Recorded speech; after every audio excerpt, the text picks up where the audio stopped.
Halo teman-teman penyuka film, kali ini aku akan menceritakan alur film yang berjudul Bad Seed. Film yang menceritakan seorang gadis kecil berumur 9 tahun yang cantik dan pintar. Sekilas tidak ada yang aneh dengannya, tapi siapa sangka dia akan menghabisi orang-orang yang membuatnya terganggu, bahkan termasuk ayahnya sendiri. Bagaimana kisah selengkapnya? Oh iya, agar channel ini berkembang, jangan lupa subscribe, like, dan komen ya. Film diawali dengan menceritakan seorang gadis kecil berumur 9 tahun bernama Emma. Dia tinggal berdua bersama ayahnya, yang bernama David. Ibunya meninggal saat melahirkan Emma. Emma gadis yang cantik, pintar, dan perfeksionis. Bisa dilihat dari banyaknya penghargaan yang dia raih, dan gaya hidupnya yang teratur. Tapi yang aneh, dia jarang tersenyum dan gaya bicaranya seperti orang dewasa. Ketika sarapan, Emma bercerita di sekolahnya akan ada pemberian medali bagi siswa yang terbaik. Dia mengatakan pada ayahnya, dia yakin akan mendapatkannya. Emma juga punya bibi yang bernama Angela yang berprofesi sebagai dokter.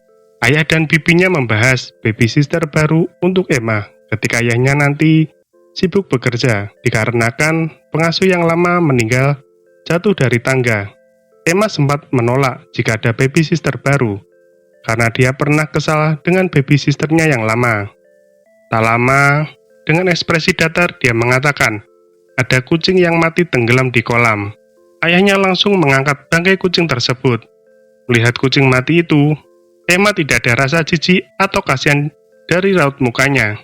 Ketika di dalam kelas saat kegiatan belajar, ada seekor lebah yang membuat takut semua murid di dalam kelas, kecuali Emma yang dengan tenang menangkap lebah tersebut dan membuangnya keluar jendela. Teman-temannya kagum dengan keberanian Emma. Thank you, Emma. You're welcome.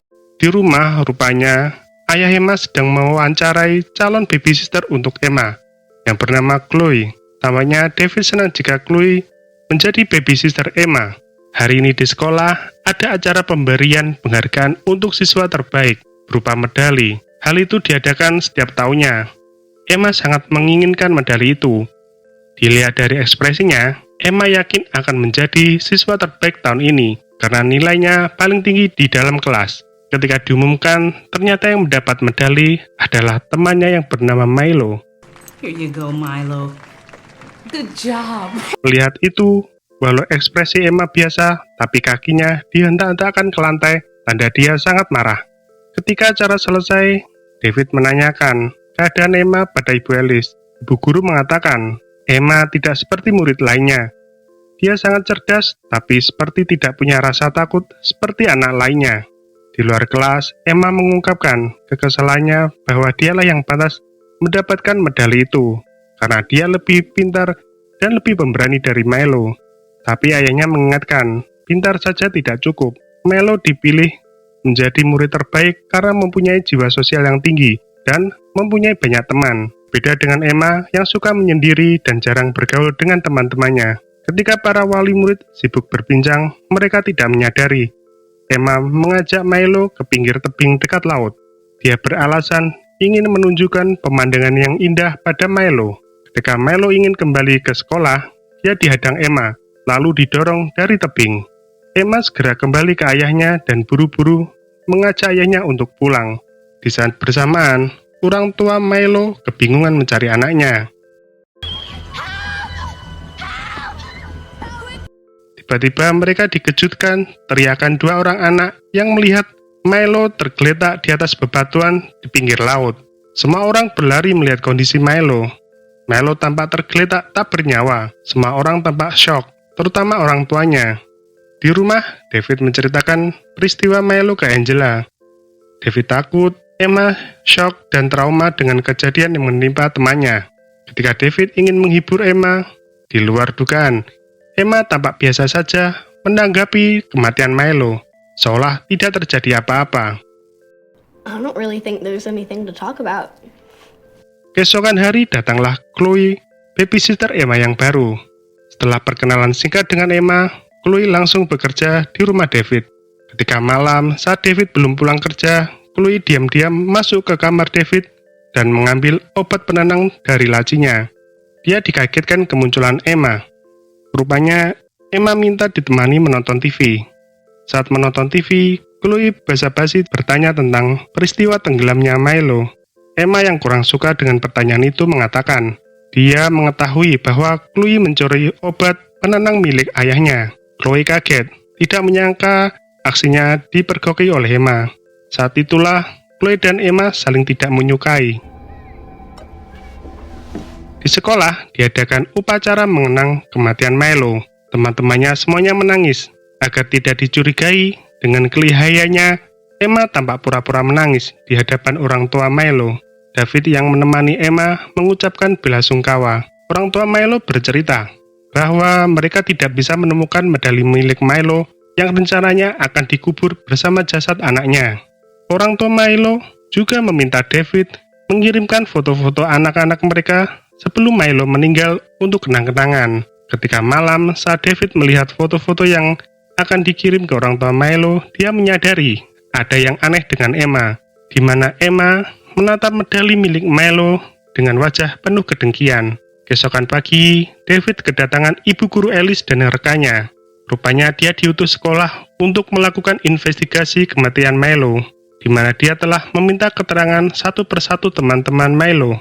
Ditemukan fakta bahwa Milo tidak bisa berenang. Jadi yang aneh, kenapa Milo bisa berada di tebing dekat laut? Dan ada 3 anak yang melihat Milo bersama Emma saat terakhir.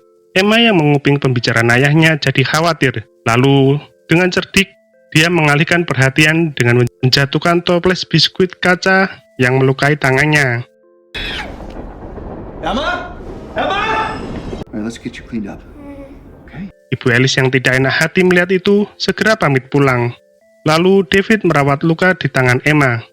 Dia juga menanyakan kebenaran bersama Milo sebelum Milo meninggal. Tentu Emma membantah hal itu.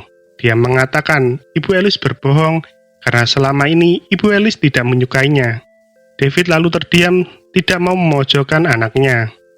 Ketika David mengerjakan sesuatu di bengkelnya, Chloe mendatanginya.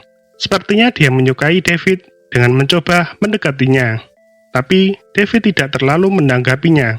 Saat Emma jalan-jalan ditemani Chloe, dia melihat Ibu Alice datang ke rumahnya lagi.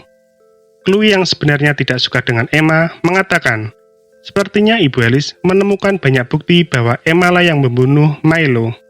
Dia juga menakuti Emma kalau dia tertangkap dan terbukti membunuh Milo, dia akan dihukum mati dengan memakai kursi listrik. Emma ketakutan. Sepertinya dia percaya dengan perkataan Chloe. Saat jam makan siang, Chloe mencari Emma. Dia mencari ke semua ruangan di rumah, tapi tidak menemukannya. Lalu dia mengira Emma bersembunyi di bawah ranjang. Chloe tidak sengaja menemukan medali milik Milo yang disembunyikan Emma di bawah ranjangnya. Saat itu, Ibu Alice pamit pulang dari rumah Emma. Di tengah perjalanan, Ibu Alice diganggu banyak lebah di dalam mobil. Rupanya saat menghilang tadi, Emma meletakkan sarang lebah di dalam mobil Ibu Alice. Hal itu menyebabkan ibu guru mengalami kecelakaan.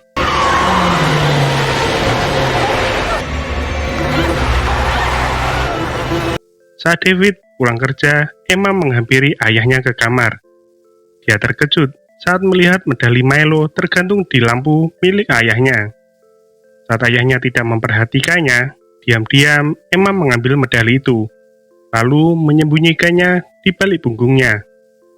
David yang melihat itu memaksa Emma menunjukkan apa yang disembunyikannya. Emma menunjukkan medali milik Milo. Chloe yang tiba-tiba muncul mengatakan dia menemukan medali itu di bawah ranjang milik Emma.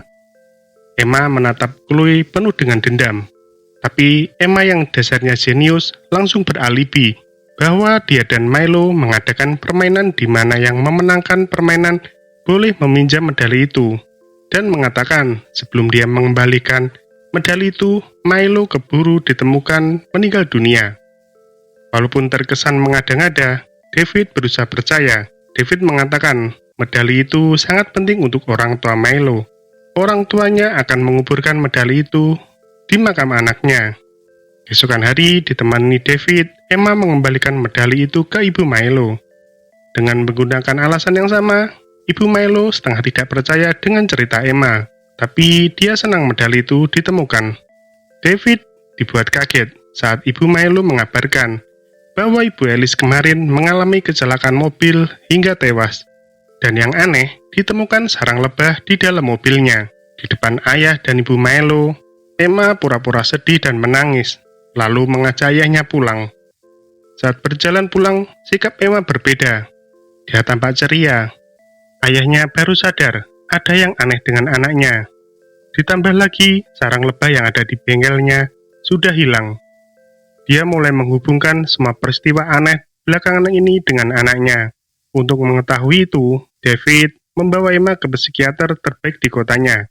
Ketika diajak ngobrol dengan psikiater, Emma dapat memanipulasi ekspresinya dan alibi, hingga psikiater tersebut terkecoh dan mengatakan kondisi psikologis Emma baik-baik saja, seperti anak normal lainnya. Di rumah, Emma yang sedang membaca buku didatangi Chloe. Chloe mengatakan bahwa terungkapnya kematian Milo hanya masalah waktu. Lalu Chloe mengarang cerita bahwa Chloe dan David saling mencintai. Jadi cepat atau lambat, Chloe akan menjadi ibu tiri Emma. Emma yang tidak ingin mempunyai ibu tiri bertanya kebenaran perkataan Chloe kepada ayahnya. Tentu saja David membantah hal itu. David mengatakan dia dan Chloe tidak mempunyai hubungan apa-apa. Lalu David pergi keluar rumah, mulai merencanakan untuk menyingkirkan Chloe selamanya. Ketika sedang asik menonton TV, Chloe yang menyadari Emma tidak ada, mulai mencarinya. Tidak sengaja Chloe melihat tempat kerja David terbuka dan lampunya menyala. Dia mengira Emma ada di sana. Ketika dia masuk, seseorang mengunci pintu tempat kerja David dari luar. Tak lama kemudian, api menyala dan melahap tempat itu yang terbuat dari kayu dan banyak benda yang mudah terbakar. Dalam sekejap, api menyambar tubuh Chloe hingga tewas.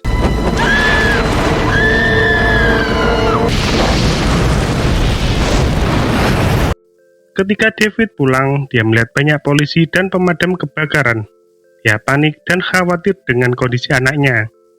Dari petugas, diketahui bahwa anaknya selamat, sedangkan Chloe ditemukan telah meninggal. Karena sudah tidak tahan, dia mendesak Emma untuk berkata jujur atas semua kejadian belakangan ini. Akhirnya, Emma dengan jujur mengakui dialah yang membunuh kucing, pengasuhnya yang lama, Milo, Ibu Alice, dan Chloe. Tapi dia mengatakan dia tidak bersalah. Dia melakukan hal tersebut karena mereka telah mengusik perasaan Emma. David shock dan tidak bisa berkata apa-apa.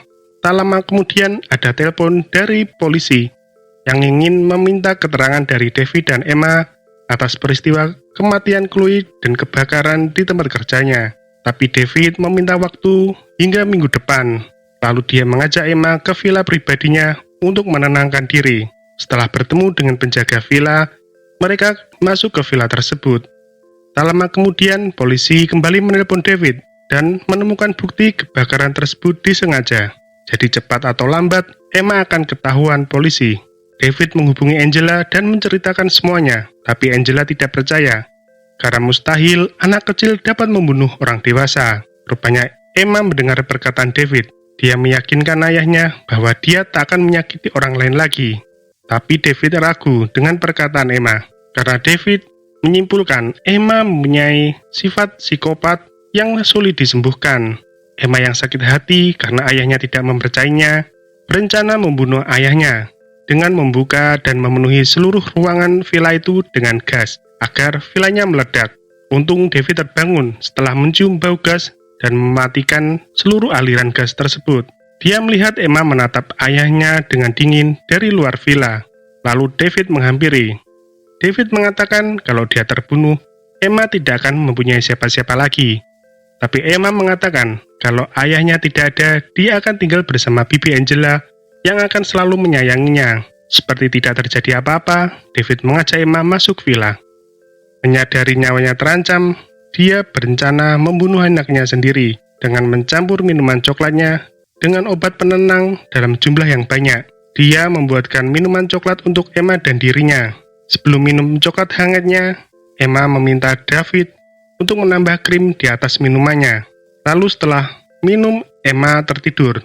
David kembali menelpon Angela dan bercerita, Emma mencoba membunuhnya dengan meledakkan vilanya dengan aliran gas. Lalu, David mengatakan pada Angela dia akan menjauhkan Emma dari penjara, dan David akan melindunginya dan membawa perginya jauh. Mendengar itu, Angela jadi khawatir dengan Emma, karena mengira Davidlah yang sudah tidak waras karena menganggap Emma anaknya sebagai psikopat. Tanpa memeriksa kondisi Emma, David lalu tertidur.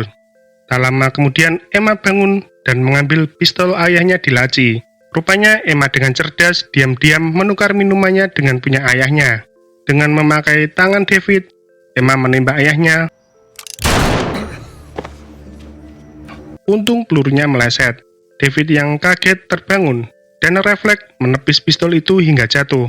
Lalu Emma lari keluar kamar sambil teriak-teriak minta tolong. 911, what's your emergency?